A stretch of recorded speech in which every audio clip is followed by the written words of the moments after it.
Today on This Week in Health IT. When you take the approach of just being transparent and genuine, and you really are that authentic leader and just a human being, just how receptive people are to that, and they're willing to work with you. And that's leadership. That's an inspirational leadership to me.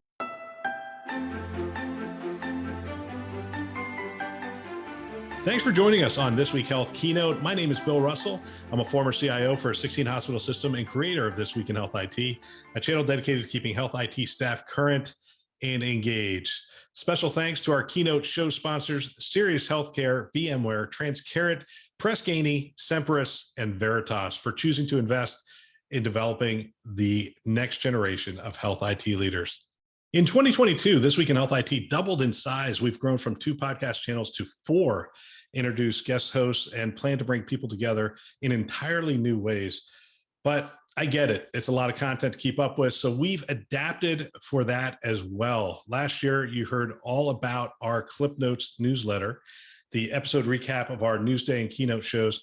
Now we're launching a weekly digest that encapsulates all of our weekly content.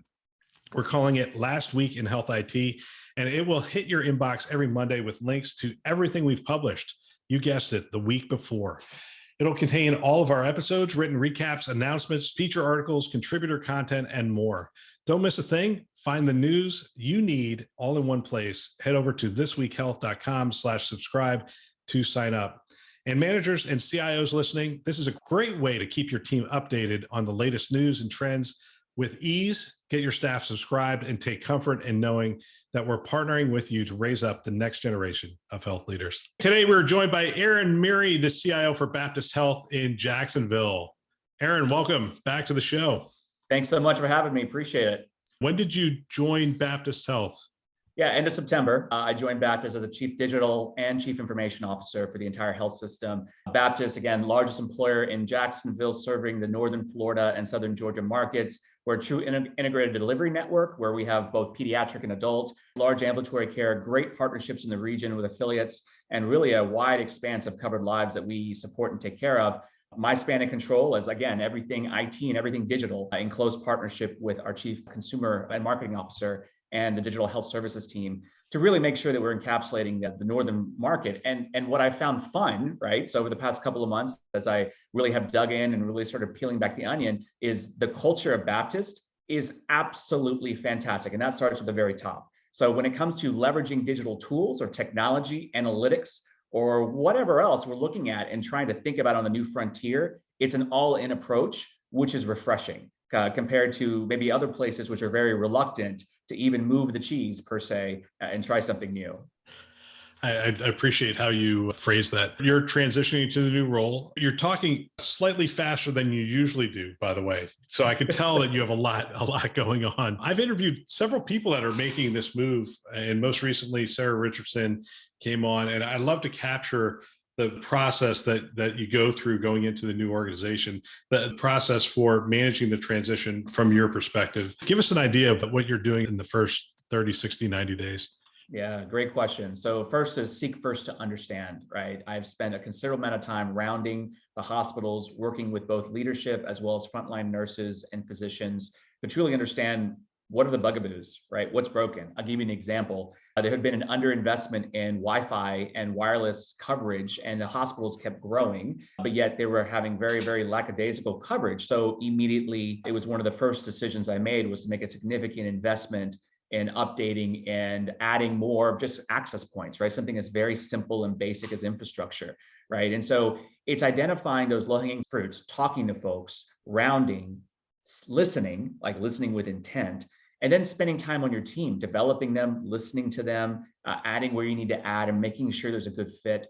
Our CEO is phenomenal about encouraging us to make sure we're looking for the best who want to be part of the Baptist Health mission. And so I take a considerable amount of time to look for those characteristics and traits of people who aren't there just to do an IT job, right? Anybody can do that. Any company can do an IT job, but are you in it for the mission? Are you in it for what we're doing? And are you all in on 21st century technology? So for me, that's really been the past couple of months, is listening, making those decisions, and then navigating some large, big rocks we're moving in the next 18 months. We open up a new children's tower in like 3 weeks. We have our Epic go live next July, and we open up our new Clay County Hospital next December. And that's on top of normal business and everything else we have going on. So yeah, it's fun and we make it as enjoyable as possible. Not to geek out a little bit here, but the Wi-Fi thing's not as easy as what people think. It's not just like, hey, we purchased 20 more of these, we popped them in. I remember when we went into one of our hospitals, we had to do a study because there's so many areas that you pop a Wi-Fi access point in and you get broad coverage in this one area, but you go into other areas and a access point will only get you like 3 rooms because of the barriers that we have to put up in a hospital. I don't know if there's a question there, but I think sometimes people think, oh, just buy some more access points, some more printers, and we should be good to go. And you're like, these are virtual workstations. Let's talk about the printing. Let's talk about You're right. No, and nothing has changed. So you're exactly correct. I'll give you some specific examples. So things you have to think about, right? We have our, helicopter pad right next to the medical office buildings and the acute hospital for our downtown campus, as well as multiple sites across the entire region. Our radar from the helicopter will throw off an access point that is underpowered or that's old, right? Because that radar signal just basically acts as a jammer and jams the frequency of those access points. So in a couple of lives ago, I had this problem where periodically we'd get a phone call saying all of our Wi-Fi just went out on this floor. And I'm like, that's weird. And so we literally had one of our network engineers camp out up there and they realized they correlated it to it. Wow, it just all dropped. And suddenly you hear the rotors of the helicopter. And it's like, huh. So radar takes out access points operating on 2.4 gigahertz. The second thing, there's certain microwaves with dual magnetrons in there. Microwaves can take out your access points. So I've been in prior lives, we had to go through and IT bought new microwaves for everybody because the microwaves that were there were old and they were putting up too much interference. So to your point, it's not just go grab a couple of more Netgear routers from Target or whatever and mesh them together and there you go. I wish it were like that. There's a lot to consider in addition to segmentation, whatever else for cybersecurity purposes. So there's a lot, but it hadn't been done. It needed to be done. It's the right thing to do. And it was impacting both patient and clinician experience. So we just had to bite the bullet and go. How do you assess the health of the IT organization or practice during the first however many days? For example, and I think I shared this story with you, I ended up having a breach in my second week as CIO. And I'm like, would I have redone my first week differently, knowing what I knew the second week was going to look like? And I'm not sure I would have been able to get to it in the first 5 days. But are there any specific areas you're looking at that have to be healthy for IT to serve the organization well? Yeah, so what I appreciate is we have a very, very strong and engaged board that had double-clicked on a number of different fronts for IT, cybersecurity being one of those. We have a great audit committee of the board, and we have a great enterprise risk management group rolling up through compliance and legal. So I knew the bones were there, but still it's trust but verify, right? That's part of my role. So we just completed our own internal assessment of all of our policies. We went back and mapped both to NIST, CSF, as well as the HIPAA controls, so the HIPAA omnibus, just to make sure there's policy, there's process, there's evidence that we're doing it, and there's recent evidence that we went through it, a DR exercise, all those sorts of things. I literally just got the results last week. We did very well. There were some opportunities, but nothing there that was in the red. I was critical. So yes, cyber is one dimension, right? You got to be compliant. You got to have that buttoned up. Second thing, again, is infrastructure. And as I just alluded to you, that is one area of weakness, which we're quickly catching up right now and making those investments to catch up. So that way we can leverage more cloud and dispersed type technologies more at the edge across the WAN, more genomics at the edge, those sorts of things, which will then lead us into AI. We're doing some simple AI and ML. So analytics being the third dimension that I'm working at to make sure that we continue to grow that and really galvanize our ability to look at analytics using multitude of tools, including those that are predictive. And then last but not least is the actual workforce, making sure that people have the tools necessary to do their job. We have a great HR team that I've partnered with and making sure we're doing career laddering, skill set training assessments, understanding I have a very large IT team. And so I try to be as accessible as I can to them and to help them grow and to make sure that they feel that, and it's true, that this is an organization that values them, needs them, is investing in them and giving them what they need to be successful. Yeah, and I'm going to come back to that because staffing is an interesting challenge that I'm hearing from CIOs. What's the greatest challenge when making the transition from one health system to another? For me, it was moving my family. I was about to say, moving while you're working is a big challenge. I would say the biggest transition is making sure that folks understand what you're about, right? What's your vision? What are your early thoughts? Understanding that you are there to help enable them, your peers on the C-suite, making sure they understand you are a resource for them to be successful. You are invested in them as much as you're invested in your team. I had a mentor once tell me, Aaron, you have to manage laterally as much as you manage vertically, right? So can you go horizontal and vertical and build trust in a coalition of the willing? And it's not necessary that you have everybody reporting to you. That's not how you build trust. How you build trust is being an authentic and transparent leader and being servant-based, right? And understanding that I'm here to help you, Bill. I'm here to make sure you're successful. I'm here to listen to what the bugaboos are and eliminate the bugaboos if I can, right? Or say, here's how we're going to plan to do it. And so I have a great C-suite that I'm surrounded with, folks that are all in. They've been so supportive. Everything from delivering fruit baskets of welcome to Florida, all the way to, hey, let me give you some insight on areas of opportunity operationally that you could help us with. And you can't ask for a better serving ground than that. Aaron, I'm in Florida as well. So I just had my first Florida orange. You would think they're everywhere. The first couple of times my wife went to the grocery store and brought home oranges, they were California oranges. Now I moved here from California. When we were in California, we couldn't get California oranges. We got oranges from somewhere. I'm like, what's going on here? So anyway, I just had my first Florida oranges. They're fantastic. I really do love living in Florida.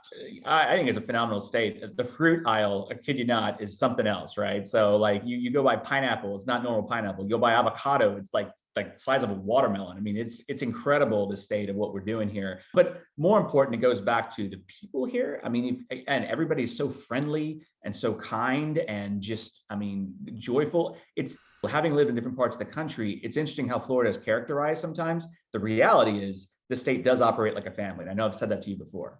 Yeah, it's interesting. And I'm not going to get into the vaccine and all this other stuff, but it was interesting to me. I was having a conversation with somebody and they said, oh, you guys are nuts in Florida. I'm like, well, help me understand that. They're like, well, nobody's vaccinated. I'm like, you realize we're at like 62% fully vaccinated. They're like, really? I'm like, you could just Google the number. Google's done a great job. You could Google vaccination rates, every city. And this person was from California. I'm like, your vaccination rates are 2% higher than ours as a total percentage of total population. We have to be careful. And I find where you live determines what you hear and what you understand about certain places. I find Florida to be a great place to live. Plus, I'm surrounded by Canadians. I'm surrounded by people from Boston, from New York, especially this time of year. They're all down here. It's a great place from that perspective. You just get a lot of different people to hang out with. You do, and you got a lot of good leadership here. Right? Let's take my market for an example, right? So Baptist Health, right? Largest healthcare employer and largest employers pretty much in Jacksonville proper. Leadership here the board determined that we would follow state regulation and federal guidance. We do have a vaccine mandate at this time, but the compliance rate was through the roof. I mean, over 13,000 associates. I want to say it was just a handful that did not get the vaccine for one reason or the other, and following against state guidance and Florida state guidance, which is continuing to evolve. So let's be frank with that. But it comes with leadership, right? Good leadership can inspire folks to take action, whether it's getting a jab or an exemption or some other thing they've got to do. That's what transparent leadership is. And what I appreciate our CEO, Dr. Mayo, the board, others doing is sticking to the facts, repeating the facts, getting education out there, getting availability out there, right? Going to communities, whatever else. That's not easy because you're not only providing vaccines to your employee base, which is spread out over a giant geography, it's also the city itself and the region. And that's hard because you are dealing with conflicting, information out there. But if you stay with the facts, and you talk about the science and the real, right? You stay away from the drama, as I call it, that's out there on the ether, then people listen. Folks are smart. They want to do the right thing. They just sometimes do inaction because they're confused or they're scared or they don't understand. But if you take the time to work with folks, and that's what I respect about Baptists, and I look at the compliance rates, I'm like, it's through the roof because of truthfulness, because of being a servant-based leader. That's the win. Yeah, and I like the way you talk about leadership. A lot of organizations I go into, people are like, if you give me this role, I'll be able to get things done. And that leadership by title or position is the weakest form of leadership. I've found I can hire a consultant and give them absolutely no title whatsoever, and they can come in and organize and influence and get things done. That's the model, right? The coalition of the willing. They listen to people, they understand what the challenges are, they present solutions to those challenges, the quick wins. I mean, all the things that we know lead to successful leadership, developing relationships and moving things forward. And that openness to listening is also important. And being open to being humble and willing to listen to constructive feedback and really being receptive. I know of a lot of very traditional leaders from my prior years that were very like, if you dared mention anything, to them that, oh, the sky is kind of cloudy today. Boy, you'd get a scowl and like, how dare you even question me and say the sky is cloudy? It's always sunny. It's like, but wait, we can work together to make this better. So it's interesting when you take the approach of just being transparent and genuine, and you really are that authentic leader and just a human being, just how receptive people are to that, and they're willing to work with you. And that's leadership. That's an inspirational leadership to me, right? Being authentic is real. Yep. Absolutely. In my recent interviews at various events, I found that staffing was a high priority, and you just touched on it. Most of the CIOs are saying, hey, look, we're struggling to find new staff. We're struggling to retain staff. So staff shortages are leading CIOs to be creative. And I saw a social media post that you put out there. It got a lot of likes and a lot of views. And you had the picture of the beach and all that stuff, and saying, hey, you could come down here and this is where you could call home, and this is where you could practice your profession. How are you going to go about, besides that? I mean, that's a phenomenal strategy, but how are you going to go about attracting the best talent to Baptist Jacksonville? So it really is a couple things. Number one, communicating our strategy and our passion for what we do, right? There's a thing that I always tell my team, which is have fun and transmit joy, right? Joy of technology, joy of what we're doing, and joy is infectious. Right? Good programmers, good engineers, good developers, good clinical informatics folks, good people in general that do health IT want to be in this profession because of the mission. It is not about your paycheck. Believe me, like I know people like to say hospital administration is one of the biggest causes of the inflation of the bill that the patients get, blah, blah, blah. No, actually it's not. So the reality is we benchmark and baseline our rates against what fair market value is, and it's so far under what the for-profit side is. And I've been there, right? I was CIO at a cybersecurity company, so I know what those rates are. So we look for people that are in it for the right reason. That's number one, right? So if we communicate our mission effectively and people understand that, people are drawn to it. Two, location matters. Baptist Health matters. We're a relevant large IDN that's having fun, right? We have a healthy margin, right? You're not for profit, so you're not really looking at it like that, but we're able to do things and make investments, build buildings, buy into new technologies. That is what everybody wants to do. If you are looking at machine learning and artificial intelligence, which we do, and you're looking at doing things at a next generation level, why wouldn't you want to be part of that in health IT? And then three is who makes up your leadership team? Right? Who are the VPs that report to me and others? And are they emulating the same servant-based leadership and transparency that says, hey, engineer Aaron, I know you were an entry-level server engineer. I know you want to grow up one day into a DevOps site reliability engineer. Here's the steps we need to get you trained at. Here's the types of technologies we want to expose you to. Here's what we want to do. And so now you build a pipeline of growth, and like people are like, that's exciting. I want to be part of that. That's cool. So if I do those things, in addition to living on the beach, I have found that most of the positions I have posted, I've been posting a lot recently, I'm getting applicants from across the country. I have had several people move from Texas here, right? They were like, Aaron, we want to go to the beach. I'm like, well, okay, Texas is a great place, right? I just came from there. So that's great that they see what I saw, which is the beach is appealing. So for those purposes, that's what I'm doing. And hey, look, being happy and having fun and enjoying your job is something that unfortunately not a lot of people get to experience. And we do a darn good job of that. And that comes from the very top. It really does. Yeah, it's interesting. We've hit on a lot of people things. I'm going to stay here for one more question, which is developing people. I love the fact that you're having the conversation with people of this is the role you're in now. This is the role you're going to go to. I just talked to Sue Shade on the Newsday show, and we were looking at the migration. People are leaving their jobs, going somewhere else. And I said, in my experience, the number of people, if you did a poll right now in a health IT organization and said, is your current job role clear? And do you know what the next role for you is within the organization? That the number of people that would answer that and say, yes, I know what my role is, clearly understand my role, and I know I have an idea of what would be next for me in the organization would be really low. That is one of those things that's important. What are some of the other things you do to develop your staff or to really just get them motivated in terms of what they're doing? Yeah, so a few things. Number one, I'm very highly connected across the industry in terms of the way I give back and the services I do and things I do at the federal level and whatever else. And so encouraging folks to explore growth opportunities, volunteering in boards. I have one of my leaders, she actually leads the Jacksonville Women's Club and mentoring young women that are up and coming engineers, getting involved in these not-for-profit community type boards or federal level boards, public policy helps grow people, right? And encouraging them to grow and spread their wings because you want to see them grow and really become successful. Number two is I have a question that I'm pretty famous for asking everybody that's ever reported me, which is, what do you want to be when you grow up, right? Where do you want to go? You just sort of alluded to it with the sort of laddering and career architecture. That's important, right? To have the chief digital officer sit there with you and go, okay, you want to be a CDO one day? Here's what it takes, right? Here's the things you need to be exposed to. And then I commit to them saying, I will help find you opportunities to give you those experiences. I'll give you a specific example. I had a number of people tell me, Aaron, we would like to build apps on the fly that is not encumbered with bureaucracy and all this red tape. We want to just be able to go fast and solve problems. Well, lo and behold, this week, Kronos, which is a large time and attendance system, was hit by ransomware. So all their cloud services went down. We were a customer of theirs that ran on the news last night, but we're going to make payroll. It's no problem. But we built an app within one day on a low-code platform to deploy to automate timekeeping. Now, does it have all the fancy rules of shift diff and PRN statuses? And are you in this department? It's a $3 wage difference or just $4 wage.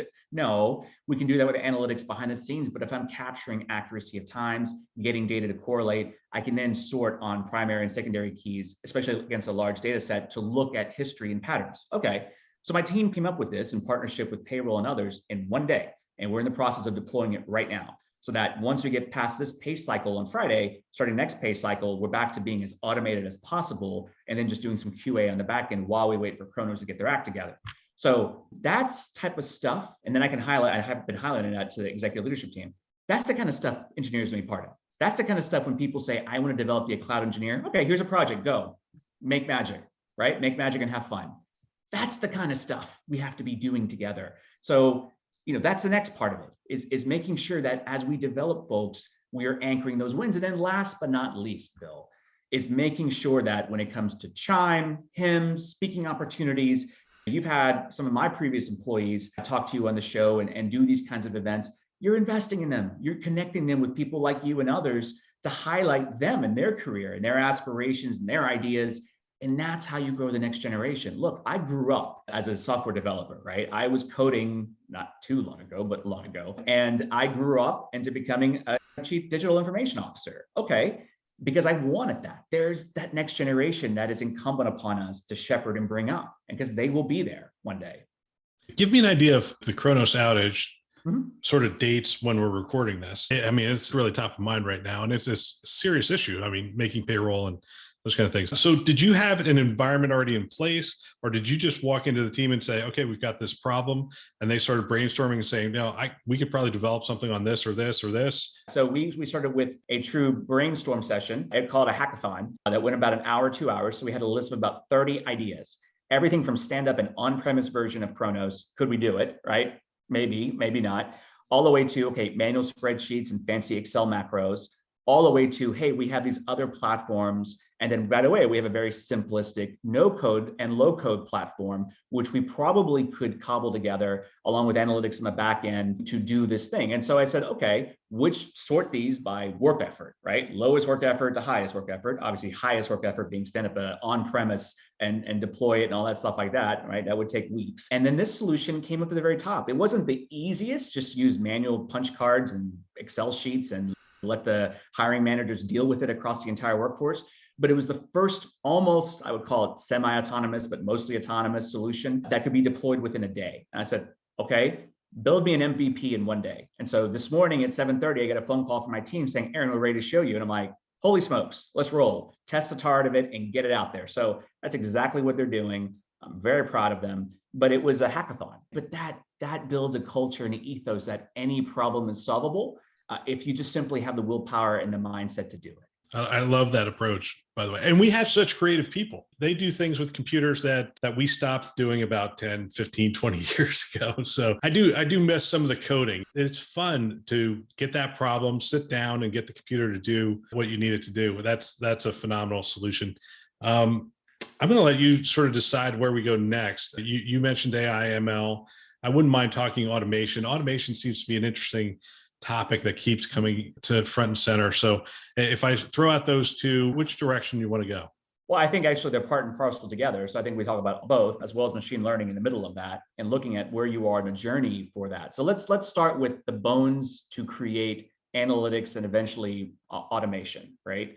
Number one, most health systems have some form of analytical ability one way or the other. You just have to these days. It's just like basic finance or basic FP&A back in the day. Now it's basic analytics, right? And if it's on spreadsheet, that's probably not where you want to be, but you're going to do some very basic analytical reporting. That's you're typically going to find quality reporting, meaningful use kind of push that avenue. So your first step as a leader is to find out where are those strengths, right? Who are those people that you can lean on to create those reports? Two is alignment with the executive leadership team. Where do you want the boat to go? Right? How do we work with now this bolus of folks that we've identified and sort of coalesce into a team of the willing? And then you match it up with where the organization wants to go and what the organization's been proud of, right? They've really developed and doubled down on that. But more importantly, you need to set a stage of, okay, here's what we've got to overcome, whether it's developing new talent, bringing new people in, really, cultivating those ideas to do bigger things, better things in analytics. And then once you know that, and you know where your data sources are, and you feel good about the cleanliness of the data, and you have a team of the willing, that's when you can talk about automation, because that's where you match up with, man, we've always had an issue with room turnaround times and cleanliness and predicting when those rooms need to have someone turn in. They're always 15, 20 minutes late by the time someone calls EVS, or, hey man, we have this equipment that just keeps walking out of the ED and we really can't find wheelchairs. It's almost like an operational process improvement issue that's come up, where now you have analytics, you have OPI basically, you put two together and you find out, well, this is a repeatable thing, right? We can really streamline this, or phone calls coming into the switchboard. Whatever those issues are, you begin to boil this down. And that's where RPA matches, right? Because now you understand what you're looking at, you understand what the intent is, and now you're able to automate and streamline and show what the return on investment or return on value is for that work done, which then leads you to higher level discussions as to, okay, one of the things we're doing right now is we're rolling out the DAX product from Nuance, right? Which is ambient listening in the rooms. I have a belief that natural language processing is the way of the future, and that we should get to a world where clinicians aren't at a keyboard typing. They're literally talking out loud to me as a patient in 101. And a template is being filled out based upon microphones in the room that filled out sort of a review of systems. Here's your basic demographics, blah, blah, blah, blah, blah. That's the only way we're going to get automated, is to kind of just fill it in for you. So if you take those kind of things, and now you have this other process on the other end, you're now able to look at those big bolus of data and go, gosh, look, people are always asking for a transfer of their records from this one little clinic in the middle of nowhere here, and it takes days because they have no connectivity. Can we automate that? Can we streamline that? Can we digitize that, right? Now you're really starting to cook with gas, as I call it, and move and accelerate the velocity of the health system. Once you do that, and you have a big bolus of that, and you have enough of an N number statistically relevant to say, this is happening in the aggregate, are there then points of machine learning where you build sort of an advanced clinical decision support logic to say, hey, now we can do other things with this knowledge, which then leads to predictive, which is where AI starts coming into play. The problem with AI is compute. We're getting there with quantum. We're getting there with investments, with being able to burst to the cloud. We're not there yet as an industry. I was lucky at UT, we had supercomputers on site. Not everybody is UT Austin. But in general, I think we're going to have that ability in the next 5 years. So if you start now, you'll be ready for the time when that's generally available by some large cloud service provider. You know what I love about the DAX solution, amongst a lot of things, but the thing I like about it is it cleans the data as you go, right? One of the challenges we have is, no offense to our clinical colleagues, but they're not the best data entry clerks. Yeah, nor should they be. That wasn't what they went to school for. Right. It's not what they went to school for. And so DAX takes all that information in audio form and then converts it into a note in a very structured, repeatable way.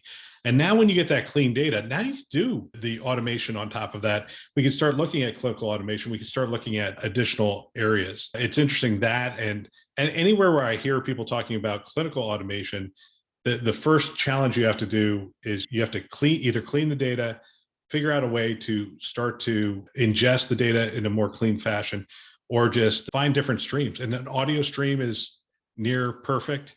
So is a video stream near perfect, right? Because It's not being interrupted. There's the video. It could be a dumb camera. It's just showing you what's in front of it. I've seen some pretty cool startups even investing in LiDAR technology so that they try to avoid the privacy issue of a camera. And so using LiDAR, I'm able to tell features about you that are sort of unrecognizable outside that camera. It's not like anybody can hack it and steal Aaron's face, but the LiDAR gives you enough definition to be able to do authentication of who's walking up, to be able to say that Aaron said X, Y, and Z, to be able to say he placed an order successfully so that med order can be filled and meet the FIPS standard for DEA compliance. All these kinds of things I think are on the horizon. I think it's up to us as a technology community to look at that fourth generation of technology stack. I know that's something Russ Branzel likes to talk a lot about, and he's right. What does that fourth generation tech stack look like? How do we double down in that? But as I was saying at the very beginning of this session, we can't leave our staff behind. We cannot leave people behind. Just because you've been a telecom engineer for 30, 35 years doesn't mean you shouldn't be trained in the latest VoIP solutions coming down the pipe, or understand how to do microsegmentation and become a network engineer. Maybe you want to get your certification and become a true network engineer. Great. We have to keep growing our staff. We can't leave people behind. And that's one of the biggest travesties right now across all industries, is you have a large population of people that are being displaced by automation. What's going to happen to truck drivers? What's going to happen to these people that have a whole career? And these are good people that weren't retrained by their enterprises. That's unfair, right? So in healthcare, we can't afford to do that. And that's why I believe if we keep investing in our folks, that helps drive everything forward. Yeah, and I think now is an interesting time in our industry because everyone's overworked and there's a nurse shortage, and so it's like, okay, we're going to start automating some things, and they're like, that's fine, that's great, because I can't keep up and I want to go home and see my kids. Right. And you're like, okay, then that's where we're going to go. So, have you put a platform in place to do automation, or do you generally start with a platform, or are you doing tests with just some tools that you happen to have in place? Well, we happen to have a few tools in place right now that are pretty good. So I have not changed our existing platform. I try not to change tech out sort of on a whim. They're pretty good tools. And like I said, we just had our first major enterprise success since I've been here using that platform. So we have a couple of platforms, as most shops do. And I would say that my assessment phase will be coming very soon as we start looking at what do we really want to do? Is this scalable at an enterprise level? Does this have the capabilities we need? Because the ultimate power on a low code or no code platform is to open it up to your clinical staff. To say, hey, nurses, what you were building in Excel, now you can just build an app and deploy it yourself. And it's secure, it's HIPAA compliant. And by the way, you can push it out to all Baptist managed devices with a push of a button and say, okay, here's a rounding list that we're going to use for L&D at all hospitals. And it's going to be on every Baptist owned device, boom, and it deploys, right? IT didn't have to get involved. How do we keep from that becoming the Microsoft Access of 2020? Yeah, so it's about training, it's about discussion, and it's about making sure that there's an understanding of the use case and utility. You're not going to be Microsoft Access. The problem with Microsoft Access wasn't that Access was deployed and people started building Access database on the fly. Is because IT didn't embrace it and teach them the power of what it is at your fingertips. We did with SharePoint though. When SharePoint first rolled out, it had the issue of I'm about to become Microsoft Access.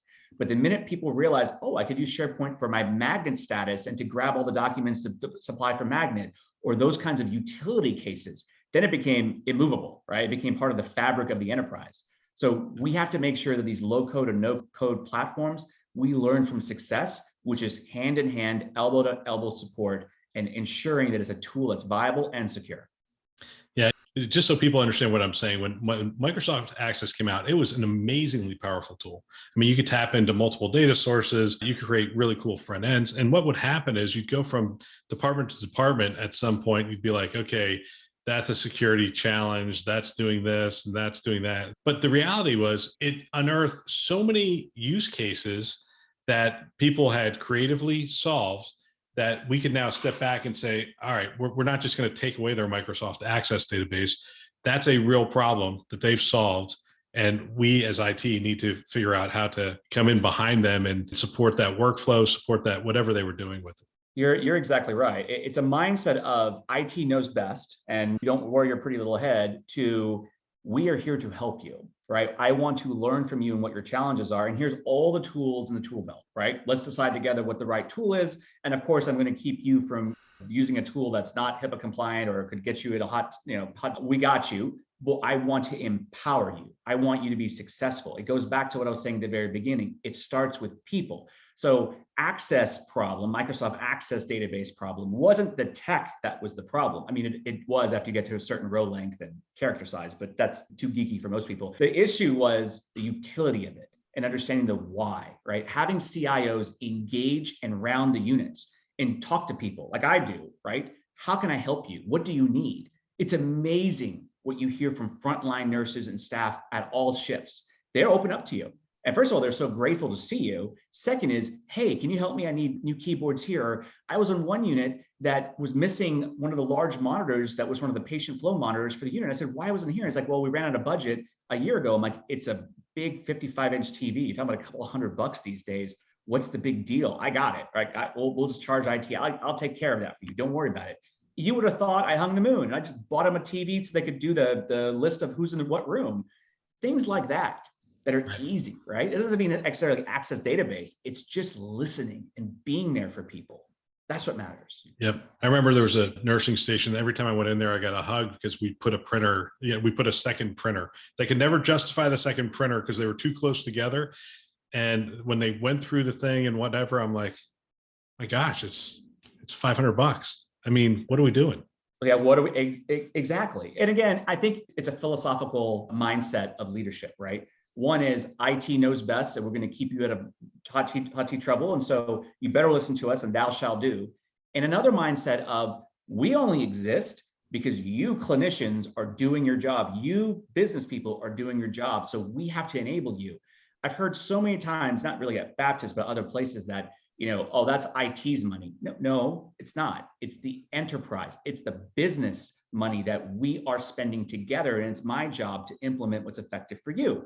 So it's just changing the vernacular and the approach, and you'll be able to win a coalition of the willing. All right, two closing questions. One, I'm going to use you to help me because I'm doing presentations to various groups. And one of them is I'd like to offer vendor partners a little help in working with healthcare. And I've started posing this question. I just posted to Daniel Barchi, got an interesting response. A lot of times I hear them say, well, I've got to call on the CIO. CIOs have a ton of responsibility. And as a group, they don't like when vendors waste their time, right? It's like, come prepared. No, what would you tell vendors? What would you tell them that would help them to be successful selling into healthcare? Yeah, so healthcare, and again, I approach this both as currently obviously in a provider world, and then prior to this, I was at a vendor, right? So I saw the other side of it, and I think most CIOs are acutely aware of sales cycles, QBRs, your pipeline, lead gen. All these things are important for a product company, and why those high pressure sales tactics or inside sales reps or whatever are constantly calling you and barraging you, as you were alluding to. So first of all, don't assume that we don't understand that. We do. And we're respectful of it, right? I've never been rude to a salesperson, even cold calling me. Even when they call my cell phone, I politely decline, say, please, it's my personal cell phone. Please send me an email. I'll happily get back with you or have someone get back with you. You got to be respectful. So most CIOs are there, right? I haven't ever seen someone be combative. Two, it's a partnership for the long run. Don't come at me trying to sell something. Come at me trying to understand me and say, hey, how can I help you? Can I connect you with a Daniel Barchi, who's brilliant, right?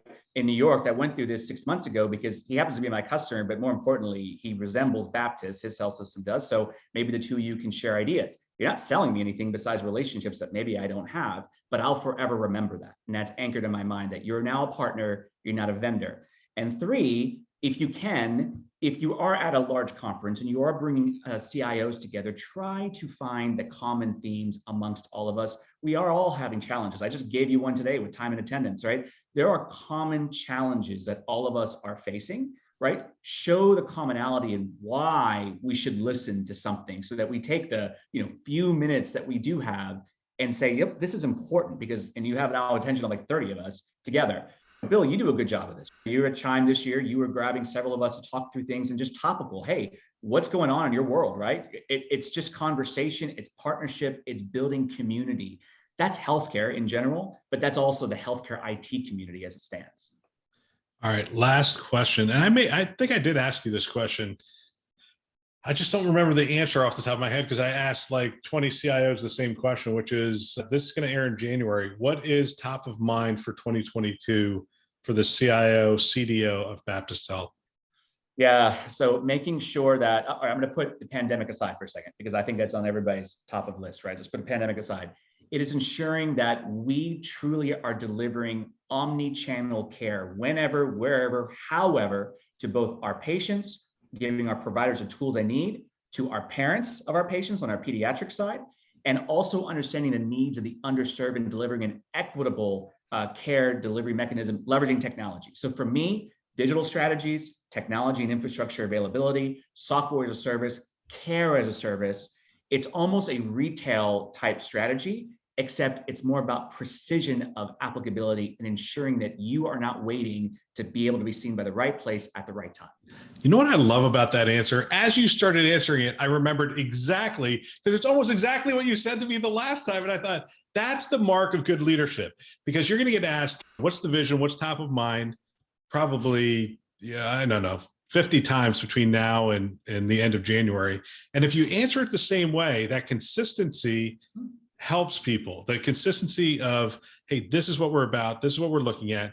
That omni-channel experience, we're looking at really engaging people where they're at with digital tools and bridging that experience, that physical experience and the digital experience start to mesh, and it starts to become a seamless, as they say, frictionless experience, I guess. Yeah, and I got to give credit to our board. Our board's made up of people that came across multiple industries, not just all healthcare. And so I always get challenged, right? I get challenged by people who led some of the largest banks in the region, asking, hey, how are you handling your customers and how are you dealing with these types of inquiries from a digital component? Because they did it on the fintech side. I love that, because I'm learning. It's a challenge. It's, you know what? Yep, healthcare's got to get better. And sure, there's some regulatory differences in some ways, but the reality is it is about care, right place at the right time. And so, yeah, we're double down on that. And I will say, Bill, that for me, then more at a micro level, it is really about growing my team and making sure that they feel the support, they have the tools necessary, and that we really are driving the next generation of workforce. As I guess get older, I'm looking at the next couple of generations going, how do I make sure that then when they're in the mid to late stages of their career, they are doing the same thing and keeping it going forward, because otherwise we're going to have a talent gap. We will. The interesting thing is you're when I think of the first year at St. Joe's, I said the first year is going to be about people and my team and really coming together as a team. And we're going to fix all the infrastructure stuff. We're going to lay a foundation for this whole thing. And they said, well, what about digital? What about all this other stuff? I said, well, that first year, we are going to start listening and building a strategy that we're going to move forward with. And they're like, well, there's a lot to do. I'm like, yeah, there's going to be plenty of time, but we need to, the first year is about building the strategy. Cause we didn't have the IT foundation to do any of the really cool digital stuff anyway. So it was like, if our data center keeps going down, people aren't going to trust us to do the really cool digital stuff. So let's get a 5 nines thing going for pretty consistently for most of this year, and then we will have the trust of the organization to do the really fun stuff. Absolutely. And it's about energy, right? Your energy is infectious, right? If you are all in and you are able to articulate this and really connect the team back to the fabric and ethos of the health system, it is amazing what folks will do. That's why I love healthcare. It is truly something special that I can't quite quantify or qualify for folks, but when you're in it, you're making a difference, and that's priceless.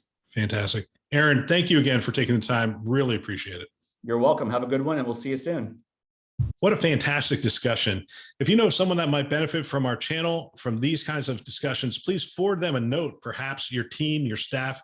I know if I were a CIO today, I would have everyone on my team listening to this show. It's conference level value every week of the year. They can subscribe on our website, thisweekhealth.com, or they can go wherever you listen to podcasts, Apple, Google, Overcast, Spotify, Stitcher, you name it, we're out there. Go ahead, subscribe today, send a note to someone and have them subscribe as well. We want to thank our keynote sponsors who are investing in our mission to develop the next generation of health leaders. Those are Sirius Healthcare, VMware, Transcarent, Press Ganey, Sempris, and Veritas. Thanks for listening. That's all for now.